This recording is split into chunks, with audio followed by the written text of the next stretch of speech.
저는 정말로 외국을 많이 다니면서 확실하게 인종차별 느껴요. 신부인 난데도 아주 농담하는 애들 많아요. 너 뭐하러 혼자 사느냐? 뭐 하느님이 네 뭐 애인이냐? 막 이래가면서 웃기지도 않게 인종차별해요, 걔네들이. 그럼 초등학교 4학년 애가 그 인종차별을 다 겪는 거야. 그럼 우리나라 대기업 연봉 1억이거든요. 1억이면은요, 아버지는 아무것도 안 쓰고 얘한테 다 보내야 돼. 자식하고 마누라 보내면은요, 더 아무것도 못해. 내가 기러기 아빠들이랑 술 많이 먹었어, 옛날에. 먹어보면 그 얘기를 하면 정말로 가슴이 아파요. 그러면은 하루 이틀 그러다가 이제 혼자 술집에 가는 거야. 혼자 술집에 뭐 장미 뭐 이런 데 가면은 그 아가씨가 아유 사장님 외로워 보여 이렇게 말하면은 내 마음을 알아주는 여자는 이 여자밖에 없구나. 그래서 뭐해? 사랑에 빠지는 거예요. 그걸 남들은 바람핀다고 그러지. 엄마는 또 미국 가갖고 애 학교 가면은 심심하잖아요. 거기서 또 놀고 있는 또 멀쩡하게 생긴 남자하고 또 외로우시겠어요 사모님. 그러면 거기서 또 이제 또 바람피고, 아빠는 한국에서 바람피고 엄마는 미국 가서 바람피고, 애는 인종차별 언어에 갖고 정신 우울증에 걸리고, 그런 일이 벌어진다니까요.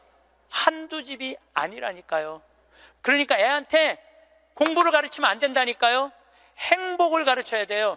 그리고 여러분들 출세, 그것도 해봐야. 난 텔레비전 보면서 출세하는 거 하나도 안 부러워요. 뭐 민정수석 무슨 수석들 지금 그게 사람 사는 거예요? 저런 모습이?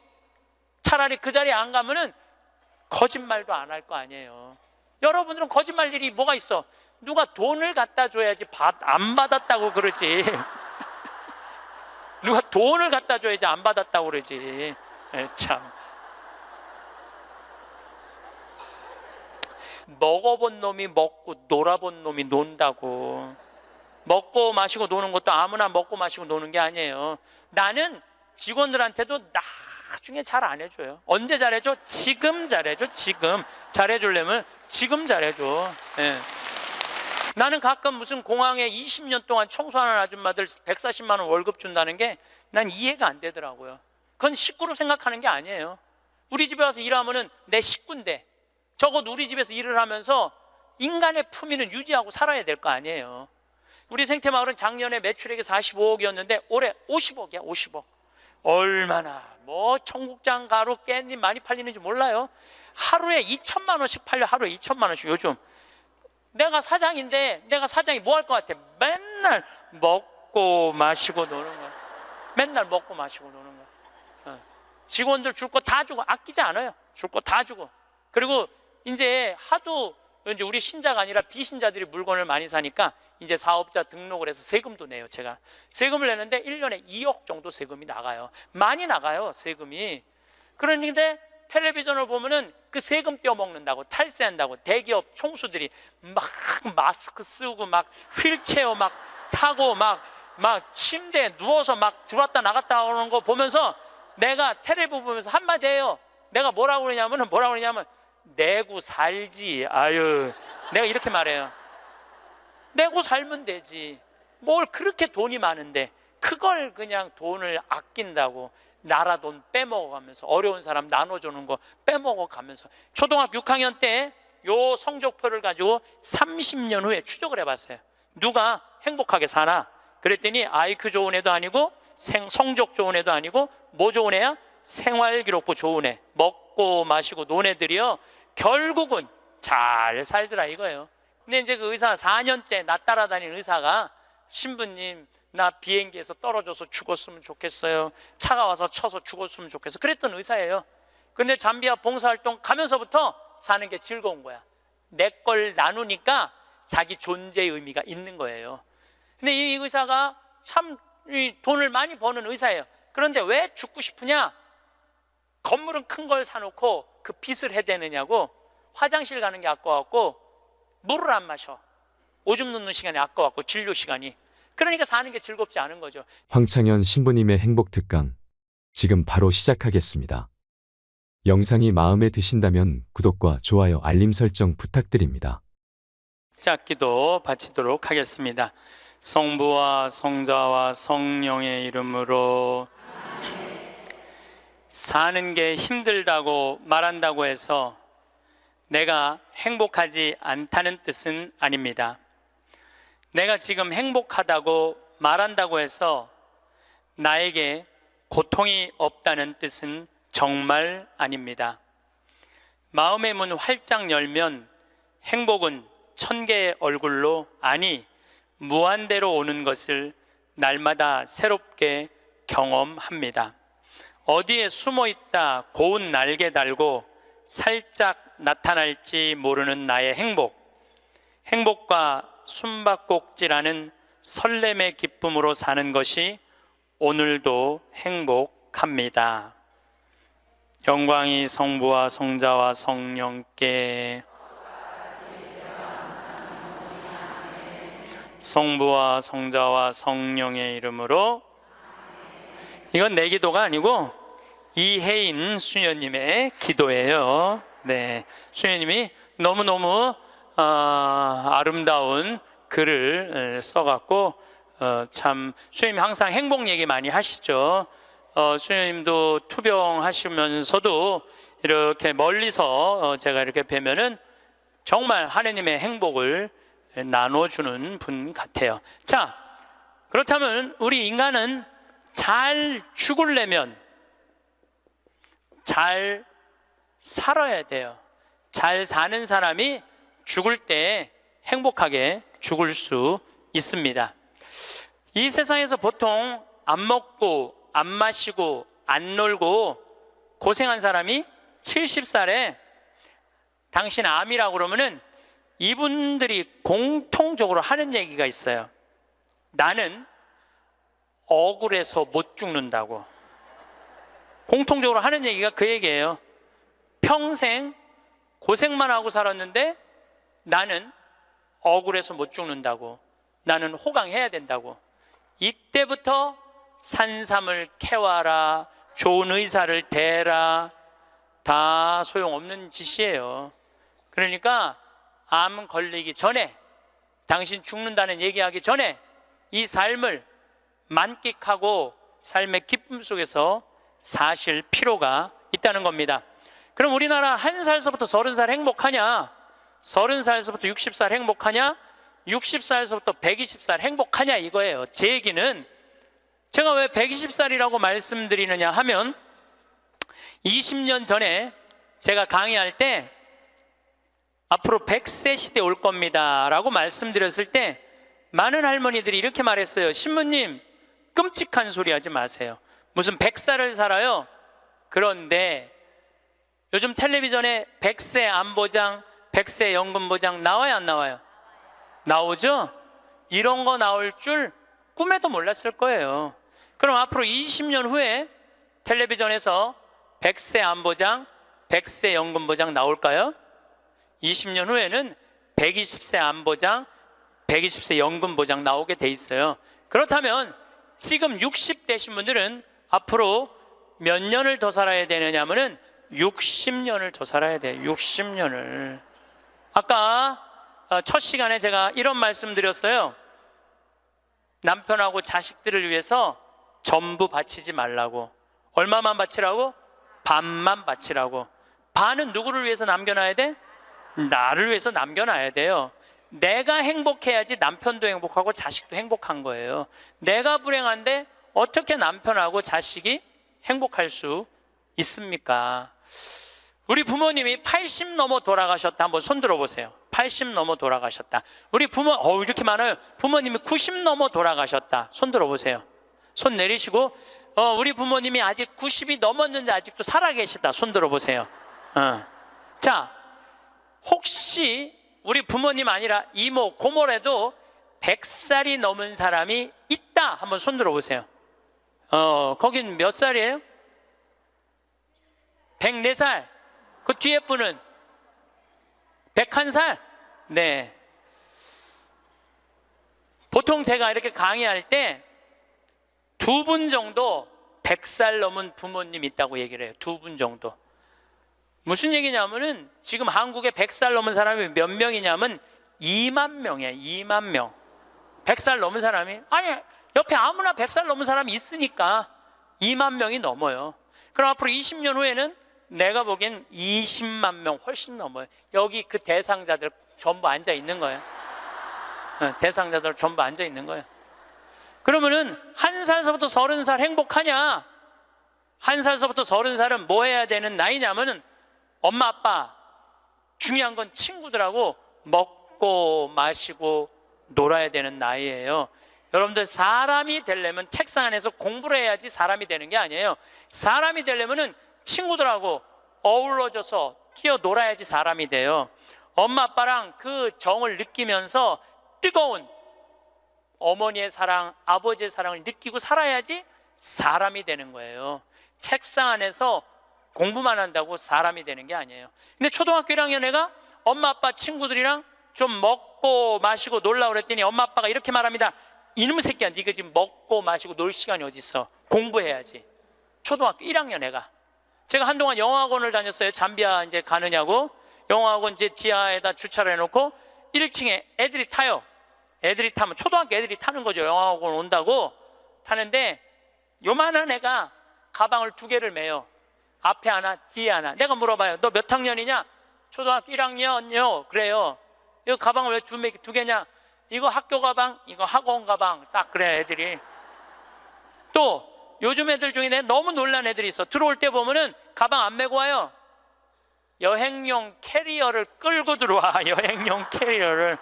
네, 캐리어를 끌고 다니는 애도 있어요. 보면은. 이거 초등학교 애가 학원을 13개까지 다니는 애를 봤어요.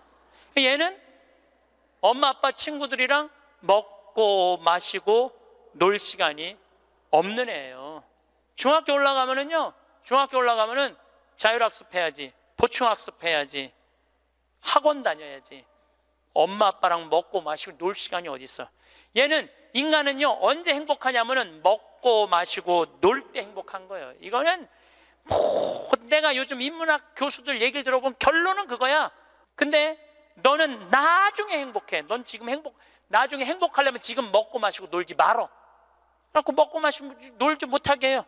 그럼 너 서울대학 가서 먹고 마시고 놀아. 그럼 우리나라 서울대학 가는 애들은, 공부하는 애들의 0.5%만 서울대학을 가요.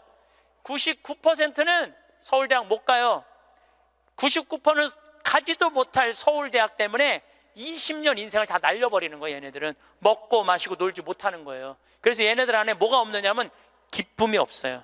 얘네들 안에 뭐가 없느냐면 행복이 없어요. 친구가 있어야지 사람은 행복한 거예요. 우리나라 요즘 대통령 참 처지가 아주 애처롭게 됐죠. 이유가 뭐예요? 친구가 없어서 그런 거예요. 대통령에서 쭉 자랐고 결국은 자라고 난 다음에도 가까이 할 수가 없었던 여건이에요. 친구가 없는 사람은 판단력이 떨어지게 돼 있어요. 친구가 없는 사람은 정보가 취약할 수밖에 없어요. 그 부모로부터 받은 후광 외에는 아무것도 없었던 거예요. 지금 와서 보니까. 여러분들 자식들도 정말로 답답하게 키우고 싶으면 계속 학원 보내면 돼요. 예. 그러면은 우리 대통령 같은 모습으로 나중에 변할 거예요. 그러니까 제일 중요한 거는 먹고 마시고 노는 거예요. 그럼 얘가 30년 동안 30살 이후부터 너 행복해야 돼. 그래서 30살부터 얘가 삼성에 취직해갖고 행복할 수 있다고 생각하세요? 우리말에 이런 말이 있어요. 먹어본 놈이 먹고 놀아본 놈이 논다고. 먹고 마시고 노는 것도 아무나 먹고 마시고 노는 게 아니에요. 먹고 마시고 놀 줄 모르면은 얘는 나중에도 행복할 수가 없어요. 나는 직원들한테도 나중에 잘 안 해줘요. 언제 잘해줘? 지금 잘해줘. 지금 잘해주려면 지금 잘해줘. 예.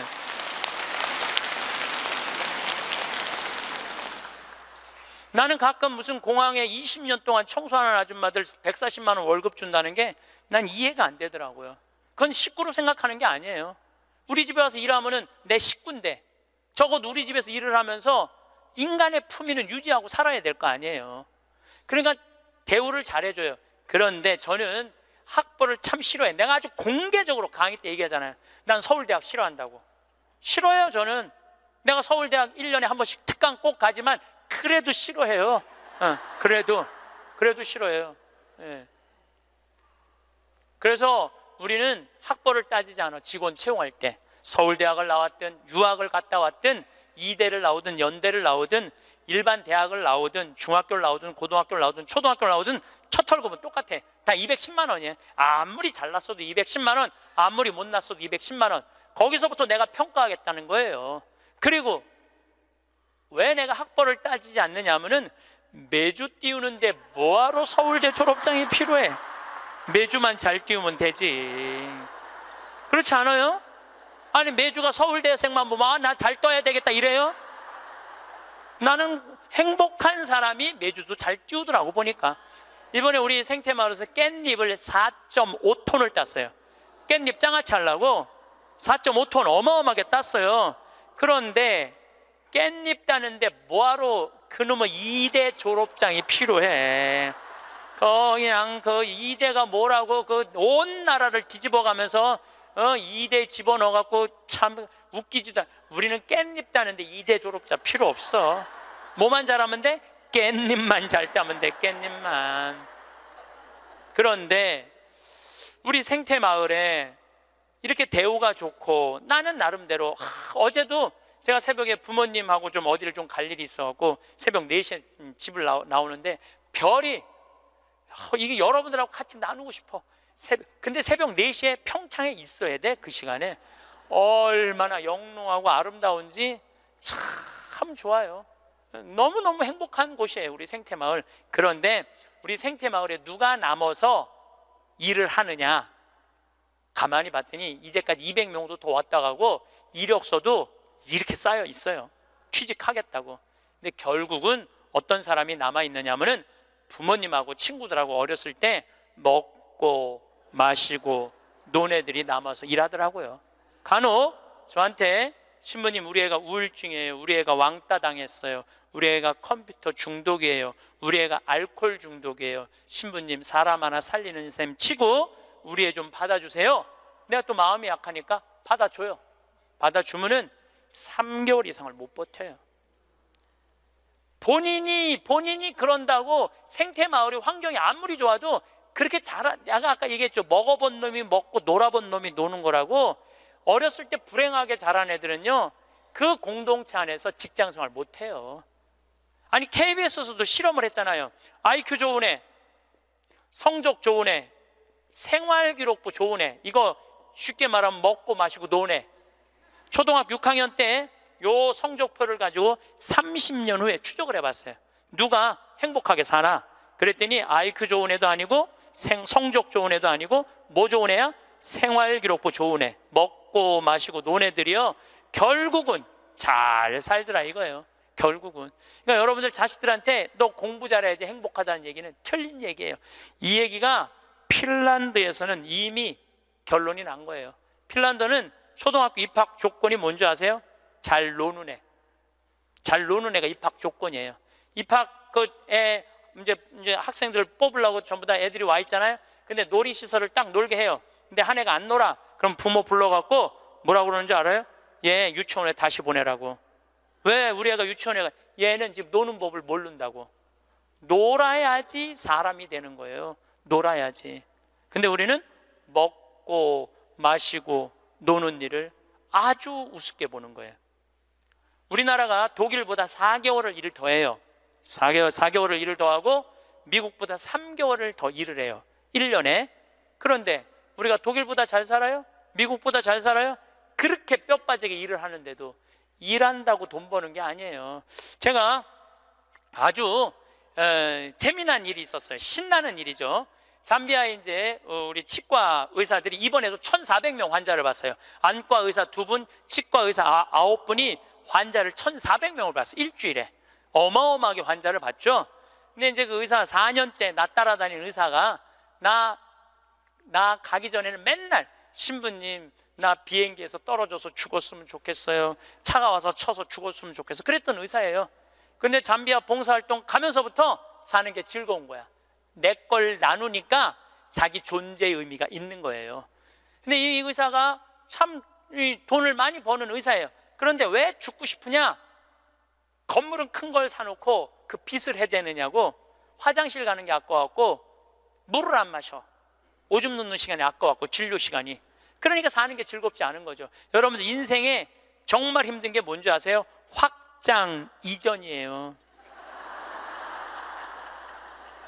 여러분들 괜히 아파트 20평에서 40평 넓혀가는 거, 장사 잘 되는 가게 10평에서 40평 넓혀가는 거 다 고통의 시작이야. 그냥 있는 데서 살아요. 뭐하러 확장 이전을 해. 행복하지 않았던 거야. 근데 잠비아를 떠나면서부터 사는 게 즐겁기 시작한 거예요. 그리고 내가 얘기했어요. 인생은 화장실도 안 가고 진료하는 게 인생이 아니야. 먹고 마시고 노는 게 인생이야. 제발 먹고 마시고 놀아. 그랬더니 그때부터 먹고 마시고 놀기 시작하는 거예요. 일주일에 이틀 과감하게 놀고 1년에 성지순례 10일 나 따라가고 뭐 성지순례 뭐 다른 데 또 가고 뭐 호주 의사들 같이 여행 다니고 1년에 40일을 놀아요. 40일을 무지하게 노는 거예요. 그러니까 그 조카가 이제 군대 갔다 와서 아르바이트 하면서 그렇게 노니까 이모한테 그렇게 물어보더래요. 이모, 이 치과 월급은 나오는 거야? 이렇게 물어보더래요. 그런데 내가 물어봤어요. 그렇게 먹고 마시고 놀면서 진료할 때랑 화장실도 안 가고 진료할 때랑 어느 때 돈을 더 많이 버느냐? 그랬더니 요즘이 훨씬 많이 번대요. 그리고 세무서에서 연락 왔대요. 돈이 너무 많이 벌려갖고 세무조사 나올 테니까 직원들하고 또 어디 놀러 가라고. 그래서 이제 다음 달에 어디 정동진인가 직원들 데리고 놀러 간대요. 여러분들 집에서 청승 떨고 아무것도 안 마시고 지립대 일만 한다고 돈이 벌려지는 게 아니에요. 먹고 마시고 놀 때 돈도 많이 벌리는 거예요. 우리 생태마을 요즘 다 망한다고 그러잖아요. 우리 생태마을은 작년에 매출액이 45억이었는데 올해 50억이야. 50억. 얼마나 뭐 청국장, 가루, 깻잎 많이 팔리는지 몰라요. 하루에 2천만 원씩 팔려. 하루에 2천만 원씩. 요즘 내가 사장인데 내가 사장이 뭐 할 것 같아? 맨날 먹고 마시고 노는 거야. 맨날 먹고 마시고 노는 거야. 직원들 줄 거 다 주고 아끼지 않아요. 줄 거 다 주고.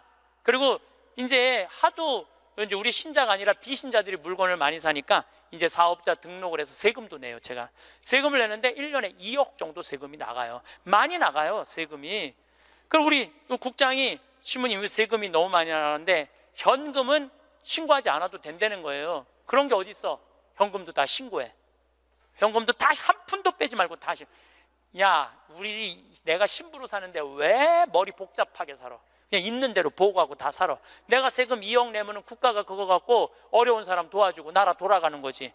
그걸 그냥 이렇게 감추고 저렇게 감추다가 내가 가끔 우리 이제 세금 다 내요. 그래서 세금이 부담스럽더라고요. 다 한 달에 거의 2천만 원씩 세금이 나가니까. 그런데 텔레비전을 보면은 그 세금 떼어먹는다고 탈세한다고 대기업 총수들이 막 마스크 쓰고 막 휠체어 막 타고 막 침대에 누워서 막 들어왔다 나갔다 하는 거 보면서 내가 텔레비 보면서 한마디 해요. 내가 뭐라고 그러냐면 내고 살지. 아유, 내가 이렇게 말해요. 내고 살면 되지. 뭘 그렇게 돈이 많은데 그걸 그냥 돈을 아낀다고 나라 돈 빼먹어가면서 어려운 사람 나눠주는 거 빼먹어가면서 세금 내는 것도 내가 보기엔 자선이에요. 세금 내는 것도 국가가 잘 집행해야 되겠지만은 뭐 K 뭐 미르 이건 악다군이에요. 그 돈 없는 기업들한테 그 돈 뺏어가는 건 그건 악다군이 아니에요. 그 돈 갖고 직원들한테 저기 막 보너스나 주고 여행이나 보내주지. 그럼 대한민국이 밝을 텐데. 요즘 국회가 참 많이 싸우죠. 지치지도 않고 싸워. 내가 보기엔 야 어떻게 뭐 김정은이 지치지도 않고 핵 실험하듯이 우리나라 국회의원들도 지치지도 않고 싸워. 그런데 여소야대가 돼갖고 협치한다고? 그것도 말도 안 되는 소리예요. 우리나라 국회의원들이 안 싸우는 날은 언제 안 싸우느냐면 초등학교 교육제도가 바뀌는 거예요. 초등학교 교육제도가 노는 걸로 바뀌는 거. 여러분들 우리는 자녀들한테 행복을 가르쳐야 돼요. 자녀들한테. 근데 우리는 공부를 가르치고 있어. 애들한테 이 세상에 와갖고 행복한 걸 가르쳐야 되는데 공부를 가르치고 있어요. 이거 좀 생각해봐야 될 문제예요. 나는 자식들한테 행복을 가르쳤나 공부를 가르쳤나 한번 생각해봐요. 뭘 가르쳤어요? 공부 가르치지 않았어요? 행복을 가르쳐야죠. 왜 공부를 가르쳐요? 2006년에 우리나라가 1년에 10만 명씩 조기 유학을 보냈어요. 2006년에 그때 조기 유학 분불었어요. 얘네들이 딱 10년 지났어요. 결론이 나와 있어요. 지금 조기 유학 다 실패했어요. 90%가 다 실패했어요. 그러면은 초등학교 4학년 5학년 애가 조기 유학을 떠나. 그러면 미국에 가면은요, 여권 심사대에서 막 영어로 막 물어봐요. 너 여기 왜 왔냐? 며칠 머무를 거냐? 뭐 때문에 왔느냐? 막 물어봐요. 그것도 한국말로 물어봐요? 영어로 물어봐요. 그럼 초등학교 4학년 애가 당황스러울 것 같아? 안 당황스러울 것 같아요? 당황스럽죠. 그리고 미국에 딱 가갖고 수업을 하면은요, 아무리 한국에서 영어 공부 열심히 잘해도 못 알아들어요. 얼마 동안? 1년 동안 못 알아들어. 걔가 무슨 죄를 졌다고 1년 동안 말도 못 알아듣는 데서 고생을 해야 돼? 그리고 여러분들 인종차별, 여러분들은 잘 모르지만은 저는 정말로 외국을 많이 다니면서 확실하게 인종차별 느껴요. 신부인 난데도 아주 농담하는 애들 많아요. 너 뭐하러 혼자 사느냐? 막 하느님이 네 뭐 애인이냐? 막 이래가면서 웃기지도 않게 인종차별해요, 걔네들이. 그럼 초등학교 4학년 애가 그 인종차별을 다 겪는 거야. 그러면은 한국에서 걔한테 유학 한번 보내려고 그러면 9.11 테러 이후부터 미국은 외국인을 공립학교에 받아들이지 않아요. 다 어디에 들어가야 되냐면 사립학교에 가야 돼. 사립학교는 중학교, 고등학교 1년에 4천만 원, 5천만 원이에요. 등록금이. 1년에요. 1년에 4천만 원, 5천만 원이에요. 3년에 5천만 원이 아니고 기숙사비 3천만 원이에요. 방학이 4번인데 거기 못 있어요. 부모 없으면은 한국에 들어왔다 나갔다 해야 돼. 그러면 얘는 혼자 간 애는 계속 들어왔다 나갔다 해야 돼요. 그럼 비행기 값 1,000만 원이야. 그럼 1억이 나가야 돼요. 유학 보내면은. 그럼 우리나라 대기업 연봉 1억이거든요. 1억이면은요, 아버지는 아무것도 안 쓰고 얘한테 다 보내야 돼. 아버지는 아무것도 안, 아버지도 먹고 마시고 놀아야 되는 사람인데 그걸 못 하는 거예요. 그러니까 자식하고 마누라 보내면은요, 더 아무것도 못 해. 그러니까 친구들도 하루 이틀 같이 놀아주는 거지. 저녁 같이 술도 못 먹자고 그래요. 내가 기러기 아빠들이랑 술 많이 먹었어, 옛날에. 먹어보면 그 얘기를 하면 정말로 가슴이 아파요. 그러면은 하루 이틀 그러다가 이제 혼자 술집에 가는 거야. 혼자 술집에 뭐 장미 뭐 이런 데 가면은 그 아가씨가 아유 사장님 외로워 보여 이렇게 말하면은 내 마음을 알아주는 여자는 이 여자밖에 없구나. 그래서 뭐해? 사랑에 빠지는 거예요. 그걸 남들은 바람 핀다고 그러지. 그래서 바람 피는 거예요. 혼자 외로우니까. 인간은 어쩔 수가 없거든요. 그 시간에 집에 들어가갖고 아이하고 아내하고 해주는 거 맛있게 먹고 마시고 놀았으면 그 사람 바람 안 폈을 거예요. 대기업의 부장 정도 올라갈 사람이면 열심히 산 사람이니까. 그렇죠? 그러면은 애는 학교 가갖고 언어 안 돼, 인종차별 당해. 엄마는 또 미국 가갖고 애 학교 가면은 심심하잖아요. 거기서 또 놀고 있는 또 멀쩡하게 생긴 남자하고 또 외로우시겠어요, 사모님. 그러면 거기서 또 이제 또 바람 피고, 아빠는 한국에서 바람 피고 엄마는 미국 가서 바람 피고, 애는 인종차별 언어에 갖고 정신 우울증에 걸리고, 그런 일이 벌어진다니까요. 한두 집이 아니라니까요. 뭐를 위해서 애를 유학을 보낸 거예요? 뭐를 위해서? 다 집안 풍비박산 만들어 놓고. 그러니까 애한테 공부를 가르치면 안 된다니까요. 행복을 가르쳐야 돼요. 우리가 뭐를 해서 행복한지. 그래서 10년 동안 간 애들 중에 정말로 한국에도 아니고 미국에도 아닌 애들 많아요. 이건 아무것도 아니야. 대학 졸업하고 유학을 가면요, 얘 심지라도 있어요. 대학 졸업해서 유학 가는 애들. 근데 초등학교 중학교 때 가는 애들은 심지도 없는 애들이야. 내가 한국인지 미국인지 구분도 안 되는 애들이야. 그래갖고 적응 안 되면은 중학교에 가면은 유학 온 한국 애들, 말 안 통하는 영어 안 되는 애들끼리 모여요. 모여서 노래방 가고 한국 드라마 보고 술 먹고 담배 피고, 고등학교 올라가면 마약해요. 마약하면 또 걸리면 감옥에 갔다 왔다 하고. 정말로 이 아이의 출세를 위해서, 이 아이의 미래를 위해서 유학을 보냈는데 아버지도 바람피고 엄마도 바람피고 애는 마약하고. 이런 집이 한두 집이 아니라니까요. 너무너무 많은 거예요. 이런 집이. 성공하는 비율은 10%밖에 안 된대요. 10%밖에. 그러니까 90%는 다 망가지는 거야. 그래갖고 이제 한국에 돌아오면은 집안이 완전히 망가진 거야.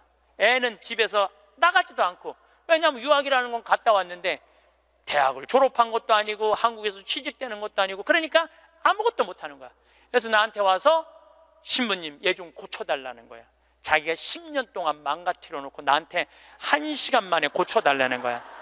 내 안수하면 손에서 아무것도 안 나오는데 뭘로 고쳐 내가. 그런데 이제는 1년에 10만 명씩 가던 게 이제 3만 명밖에 안 가요. 왜? 실패한 게 결론이 났으니까. 나는 그러지 말자는 거예요. 그 1년에 1억씩 유학비 보낼 돈이 있으면 그 돈 갖고 한국에서 엄마 아빠 자식이랑 행복하게 먹고 마시고 놀으라는 거예요. 그럼 이 집은 깨지지도 않고 애는 아주 건강하게 자랄 거예요. 우리가 아주 중요한 거를 놓치고 있는 거예요. 별거 없어. 인생이 뭐 그렇게 복잡해? 그리고 여러분들 출세 그것도 해봐야. 난 텔레비전 보면서 출세하는 거 한낱도 안 부러워요. 뭐 민정수석 무슨 수석들 지금 그게 사람 사는 거예요? 저런 모습이? 차라리 그 자리에 안 가면은 거짓말도 안 할 거 아니에요. 그 자리에 가면 어쩔 수 없이 거짓말하고. 어떻게 보면 여러분들이 훨씬 행복한 분들이에요. 여러분들은 거짓말 일이 뭐가 있어? 누가 돈을 갖다 줘야지 안 받았다고 그러지. 누가 돈을 갖다 줘야지 안 받았다고 그러지. 참. 자, 그렇다면은 30살에서부터 60살은 행복하냐? 대한민국에. 자, 이 30살에서부터 60살은 저는 인생의 황금기라고 생각해요. 여러분들, 여행은 가슴이 떨릴 때 가야지 다리가 떨릴 때 가면 안 된다니까요. 근데 이때 가야 될 때야. 가야 될 때야. 그런데 자식 공부시킨다고, 자식 출세시킨다고 나는 안 먹고 안 마시고 안 놀아. 30년 동안 그랬어. 그럼 이 사람은 30년 동안 껍데기 인생을 산 거예요. 자기 인생 산 거 아니에요. 자식만을 위해서 살았다고. 나는 자식 하나 잘 되면은 엄마의 기쁨이라고 그러는데 그것도 옛날에 45, 46까지 살 때 얘기예요. 이제 여러분들 120살 살면은요 자식이 90이 돼버려요. 그 자식 출세하는 거 여러분들 행복하고는 아무 상관이 없어요. 70살, 80살 된 자식하고 90살, 100살 된 여러분들하고 아무 상관이 없어요. 어떤 아버지가 딸을 공부를 잘 가르쳐놨어. 서울대학을 졸업하고 삼성에 취직을 했어. 네 딸이 잘난 척하고 남자 알기를 우습게 알고 시집을 한 거 혼자 사는 거야. 아버지는 딸이 시집 가갖고 손자도 좀 안겨주고 좋은데 시집 가갖고 자기 호강도 시켜주기를 바랬는데 이게 혼자 사는 거예요. 설날 왔어 딸이. 그래서 아버지가 한마디 해요. 너 뭐가 부족해서 시집 안 가고 혼자 살고 있느냐고. 제발 시집 좀 가라고. 네가 학벌이 부족하냐 미모가 부족하냐 뭐가 부족한데 시집을 안 가냐고. 그랬더니 딸이 아버지를 보고 한다는 소리가 아버지 답답한 소리 하지 말라고. 요즘 시집 가는 게 얼마나 힘든지 알아요? 뭐가 힘들어? 넌 부족한 거 없어. 다 갈 수 있어. 그랬더니 아버지 한심한 소리 하지 말라고. 아버지 대통령도 못 간 시집을 내가 어떻게 가? 생각해보니까 대통령도 시집도 못 가고 시집만 못 가. 요즘은 아주 그냥 처지가 아주 곤궁하게 됐잖아요. 뭐 그래 또 아버지가 질 수가 있어? 그래서 한마디 더 해요. 그래? 그렇다면은 네가 그렇게 시집 안 가고 혼자 살 거면 너도 대통령이라도 좀 해보라고. 아버지도 좀 최순실처럼 호강 좀 해보게.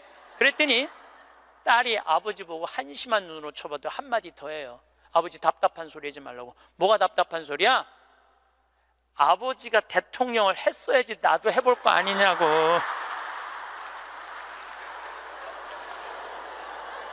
여러분들 자식을 대통령 만들고 싶으면요 여러분들이 먼저 대통령이 돼야 돼요. 자식을 출세시키고 싶으면 여러분들이 먼저 출세해야 돼요. 자식을 철들게 키우고 싶으면 누가 먼저 철이 들어야 돼? 여러분들이 먼저 철이 들어야 돼. 그런데 여러분들이 30살에서부터 60살까지 자식 출세만 바란다고 빈 껍데기로 30년을 살았어. 근데 여러분들이 철이 들 것 같아요? 지금 대한민국에 30살에서부터 60살 철든 사람이 얼마나 있을 것 같아요? 그래서 유학 보내고 자기는 한국에서 바람피고 아내는 미국 가서 바람피고 애는 정신병이 들어요? 철이 안 드는 거예요. 삶의 의미가 뭔지 모르고 살고 있는 거예요. 진정한 삶의 기쁨이, 진정한 삶의 행복이 뭔지 모르고 사는 거예요. 정말로 자식을 행복하게 키우고 싶어? 여러분들이 행복해야 돼요. 여기 이 세익스피어가 아주 재미난 글을 썼어요. 중년에게 주는 9가지 교훈이라는 글을 썼어요. 한번 이 사람 한 400년 전 사람이 쓴 것 같은데 보세요. 첫째, 학생으로 계속 남아있어라. 배움을 포기하는 순간 우리는 폭삭 늙기 시작한다. 그러니까 여러분들 학생이기를 포기하면 안 된다는 거예요. 끊임없이 배워야 돼. 애만 배우는 게 아니야. 여러분들 배우셔야 돼요. 공부도 하고. 저는 제가 30살에 환경공학을 공부했어요. 얼마나 좋은 공부였는지 몰라요. 내가 다닌 학교는 나는 아주대학 산업대학원을 다녔어요. 그런데 요즘 대학원 조금 돈이 좀 들어가서 그렇지 많아요. 예, 가면은 뭐 내가 빵점도 받고 그랬지만은 예, 그래도 석사학위도 받았어요. 공학 석사학위도. 예, 아주 재밌어요. 그리고 40이 돼갖고 글 쓰는 거 배웠어요. 글 쓰는 거 배워갖고 이 책도 지금 5권인가 책 냈잖아요. 얼마나 좋은지 몰라요. 요즘은 내가 유튜브를 통해서 정말 많이 배우고 있어요. 배우니까 참 재밌어요, 사는 게. 그러니까 여러분들도 배우는 걸 포기하시면 안 돼요. 둘째, 과거를 자랑하지 마라. 옛날 이야기밖에 가진 것이 없을 때 당신은 처량해진다. 삶을 사는 지혜는 지금 가지고 있는 것을 즐기는 것이다. 이거 세익스피어도 똑같이 말했어. 지금 가지고 있는 것을 즐기는 거야. 지금. 그러니까 뭐 나중도 생각하지 말어. 옛날도 생각하지 말어. 지금 오늘을 즐기면 되는 거예요. 있는 돈 갖고 나중에 쓰려고 그냥 쥐고 있지 말고 쓰세요. 내가 쓰라는 건 사치하라는 게 아니에요. 돈도 규모 있고 멋있게 쓸 수 있거든요. 쓰는 법도 나는 배워야 된다고 생각을 해. 세 번째, 젊은 사람과 경쟁하지 마라. 대신 그들의 성장을 인정하고 그들에게 용기를 주고 그들과 함께 즐겨라. 이것도 참 좋은 얘기 같아요. 그래서 나는 우리 여주에 우리 젊은 신부님들 계속 많이 초청하고 있어요. 함께 같이 하자고. 근데 참 젊은 신부들이 같이 있으면 참 좋아요. 저는 우리 생태마을의 부관장 모임을 한 달에 한 번 꼭 해요. 출신 부관장 신부님들, 그 신부들이 싫어할 수도 있지만은 한 달에 한 번 젊은 신부들을 모이면은 내가 모르는 거 너무너무 많이 알려줘요. 그들과 함께 즐길 수 있는 것만 해도 좋은 거죠. 넷째, 부탁받지 않는 충고는 굳이 하려고 마라. 늙은이의 기우와 잔소리로 오해받는다. 이것저것 챙겨나지 말라는 거예요. 우리 어머니가 그런 거 참 잘하는데 챙겨나지 말라는 거예요. 다섯째, 삶의 철학으로 삶을 철학으로 대체하지 말아라. 삶을 살으라는 얘기예요. 로미오가 한 말을 기억하라. 철학이 줄리엣을 만들 수 없다면 그런 철학은 지워버려라. 삶을 현실을 살으라는 얘기예요. 괜히 개똥 철학하지 말고. 여섯째, 아름다움을 발견하고 즐겨라. 약간의 심미적 추구를 게을리하지 말아라. 그러니까 제가 이번 주 이선이 대전 공연이에요. 서울의 공연을 보니까 없더라고. 우리 평창은 대전이나 서울이나 거리가 똑같아. 그래서 이제 대전으로 가는데 점점 나이를 먹으면 먹을수록 공연도 많이 가요. 저는 여기 삼성 여기 뭐 스퀘어인가 여기 공연 많이 와요. 예술의 전당도 많이 와요. 많이 와야 1년에 많이 온다고 그래요. 1년에 2-3번이야. 그 2-3번이라도 공연을 즐길 수 있으면 삶이 굉장히 풍요로워지더라고요. 또 일곱째, 늙어가는 것을 불평하지 마라. 가엾어 보인다. 몇 번 들어주다 당신을 피하기 시작할 것이다. 나 늙은 거 자랑하지 말라는 거예요. 그것도 맞는 얘기 같아요. 늙은 거 누가 뭐 알아주기는 해요. 아무도 안 알아주죠. 나이 먹은 거 자랑 아니야, 내가 보기에는. 그리고 나이를 먹으려면 곱게 먹어야 돼. 나이값을 하고면서 늙어가야지. 나이값도 못하고 나이만 디립다 먹으면 그게 뭐가 자랑이에요. 여덟 번째, 젊은 사람에게 세상을 다 넘겨주지 말아라. 이건 뭐냐면 재산 주지 말라는 거예요. 그들에게 다 주는 순간 천덕꾸러기가 될 것이다. 여러분들 아까 제가 말씀드렸죠? 자식하고 남편한테 다 주지 말고 얼마만 주라고? 반만 주세요. 항상 오늘부터 마음도 반만 주세요. 다 주지 말고. 두 딸에게 배신당한 리어 왕처럼 춥고 배고픈 노년을 보내며 두 딸에게 죽게 될 것이다. 이 리어 왕이라는 이 셰익스피어 이 작품을 읽어보면 굉장히 재밌어요. 딸들한테 자기 왕권을 다 넘겨줘요.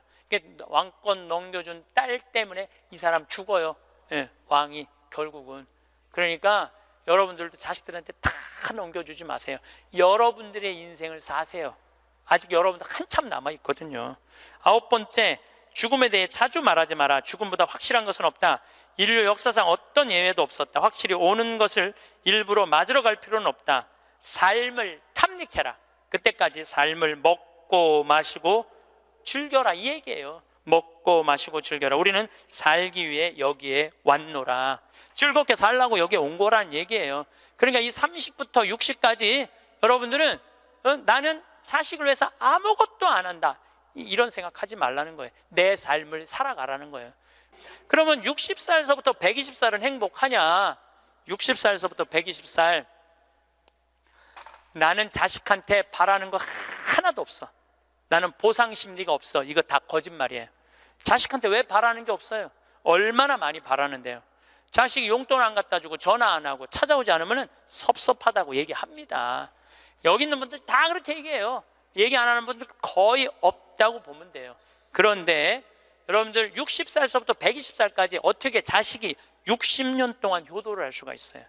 그게 가능하다고 그런 생각 드세요? 나는 60년 동안 효도 받아 먹을 거야. 60살서부터 120살까지. 이거는 있을 수 없는 얘기예요. 그리고 늙어서 자식이 효도하면 행복하고 자식이 효도하지 않으면 불행하고. 왜? 늙어서 행복을 자식한테 떠넘겨. 그냥 내가 행복하면 안 돼요? 왜 자식한테 그거 힘든 걸 넘겨요? 그리고 여러분들 자식들 중에 여러분들 집에 태어나고 싶어서 태어난 놈은 한 놈도 없어요. 여러분들이 좋아서 난 거지. 그러니까 뭘로 끝내야 되냐면 키운 걸로 끝내야 돼. 그런데 보상 심리가 있어요. 내 자식이 의사야. 그러면 내 주머니에 돈이 1,000만 원 있어도 이 할머니 절대 너 돈으로 가서 안 사 먹어. 뭐라고 그러냐면, 왜 내가 내 돈 주고 사 먹어? 잘난 의사 있는데. 나는 의사 아들이 와서 사줄 때까지 나는 기다릴 거야. 기다려. 1년이고 2년이고 기다려. 의사 아들이 와서 사줄 때까지. 근데 여러분들 자식이 무슨 무당이야? 막 수술하다가 엄마가 오늘 갈비 먹고 싶어 하네? 내가 가서 갈비 사줘야지. 전화해요. 엄마, 내가 막 수술하다가 생각이 나는데 엄마 오늘 갈비 먹고 싶었지? 내가 오늘 가서 사줄게 라고 전화하는 자식은 대한민국에 단 한 명도 없습니다. 지금 70, 80 된 나 갈비 먹고 싶은 거 누구만 알아? 나만 알아요. 여러분들 이걸 아셔야 돼요. 여러분들은 자식 생각밖에 없지만 자식은 여러분들 생각 없어요. 그건 확실합니다. 왜냐면 이게 실험의 결과가 나왔어요. 어떤 실험을 했느냐면, 요즘은 사랑의 감정을 촬영할 수 있대요. 그래갖고 할머니들한테 젊은 자식들 사진을 보여주고 뇌파 촬영을 해보니까 막 그냥 뇌파가 난리도 아니라는 거예요. 자식 사랑의 감정, 잘된 자식은 좋아갖고 막 난리고 못된 자식은 그게 안타까워갖고 막 난리가 아니라는 거예요. 그러니까 여러분들은 지금 자식 보면은 내가 막 진동을 해, 사랑의 감정이. 그런데 자식한테 늙은 엄마 사진을 보여주고 뇌파 촬영을 해보니까 아무 반응이 안 일어나는데, 내가 이거 KBS에서 봐서, KBS에서 의사들이 실험하는 거를.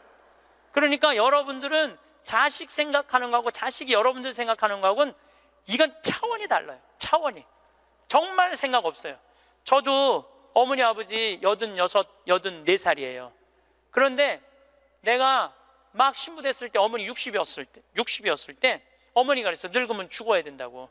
그때 이제 효도할 때가 됐는데 죽으면 안 되지. 그래갖고 어머니 아버지 모시고 파리, 로마, 이스라엘, 베이징, 우리나라 금강산, 백두산, 우리나라 좋다는 데 온천 다 모시고 다녔어요. 왜 모시고 다녔냐 하면 죽는다니까. 빨리 보여줘야 될 거 아니야, 죽기 전에 5년 동안. 근데 요즘은 어머니가 늙으면 죽어야 돼 그 소리 하면 막 화가 나요. 왜 화가 나냐면 그 얘기한 지 24년이 지났어. 24년. 죽을 기미가 안 보여요.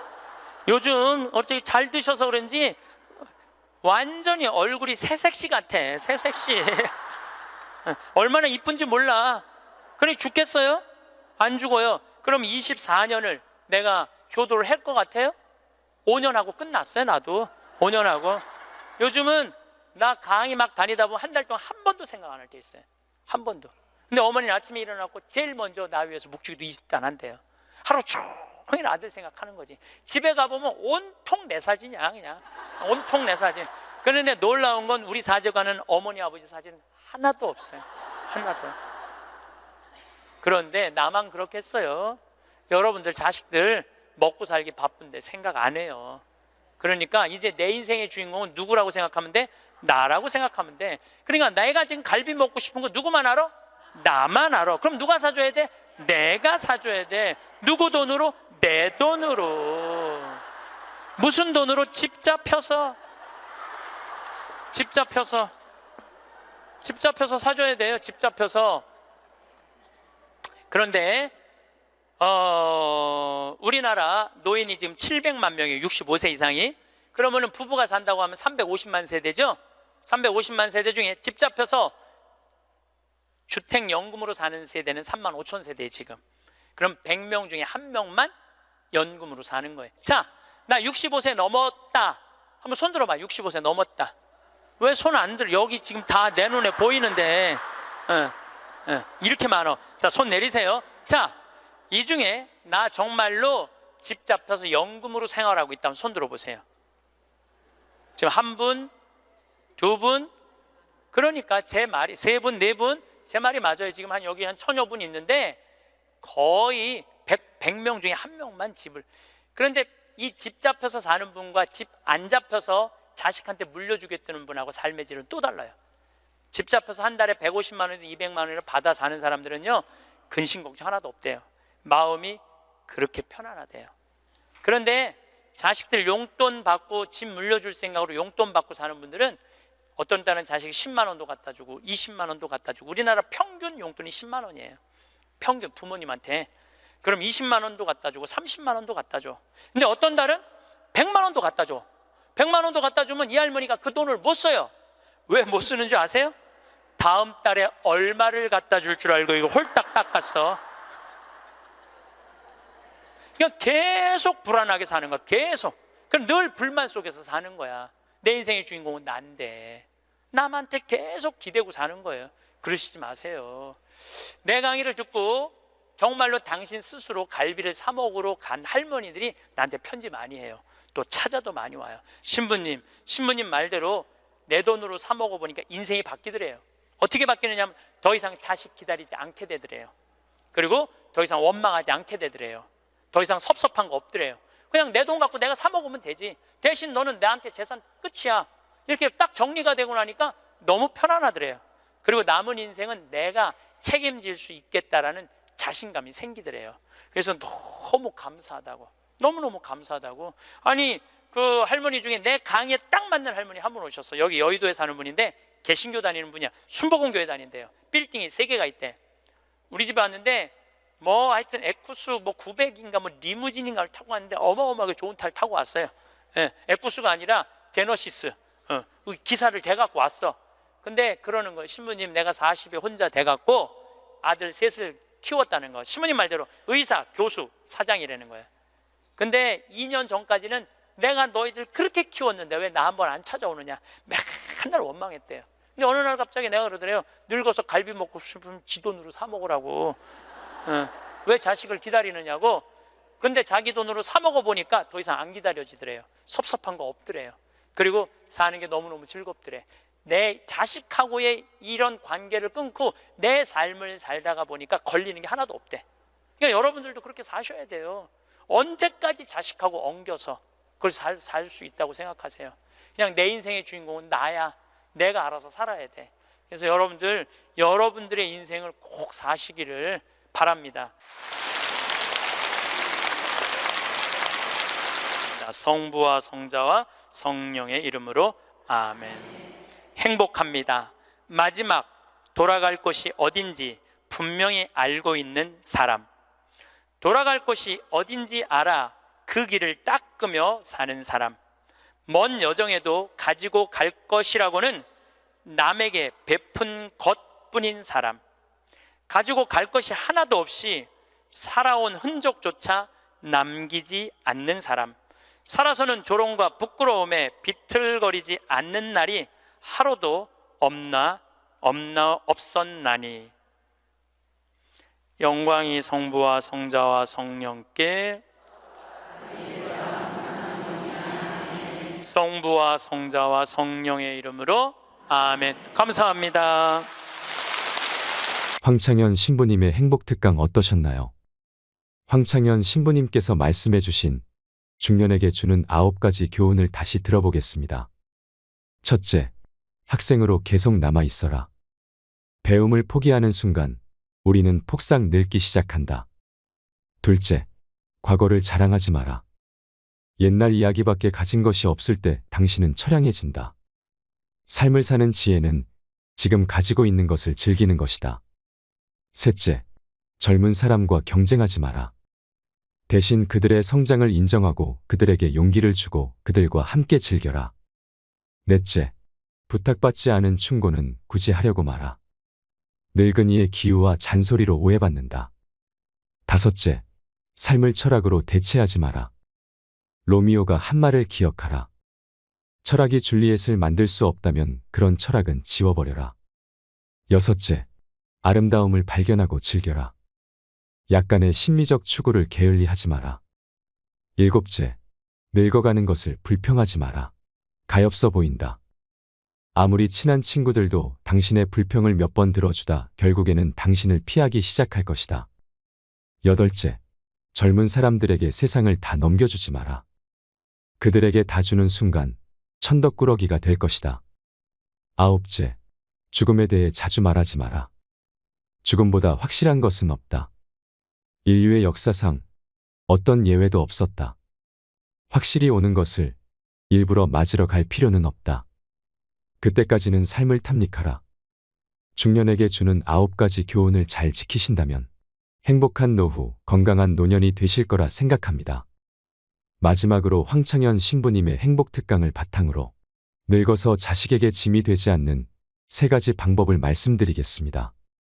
나이가 들어가면서 세상을 살아보니 부모님이 재산 한 푼 물려주진 못하더라도 본인들의 노후안 잘 준비되어 있어도 자식에게는 무엇보다 큰 힘이 됩니다.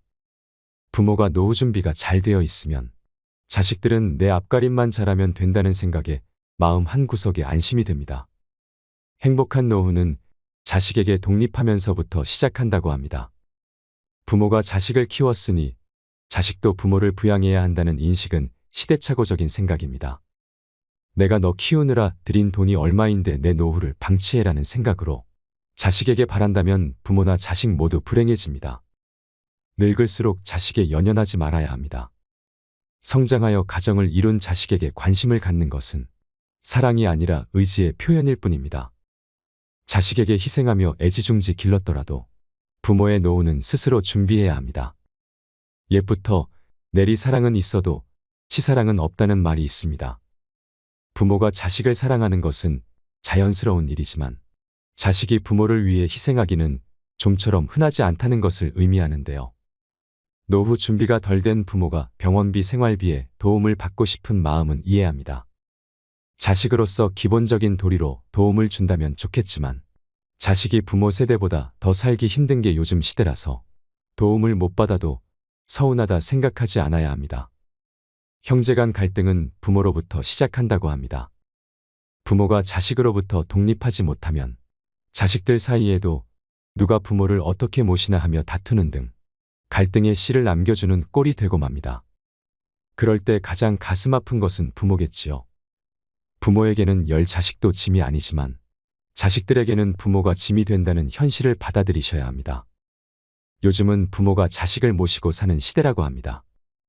자녀 결혼자금, 집 마련, 사업 자금까지 대주고 손주 키워주기까지 무한 희생하고 나서 노후에 자식 며느리 눈치 보며 사는 삶은 부모로서 절대로 선택해서는 안 되는 길임을 명심하셔야 됩니다.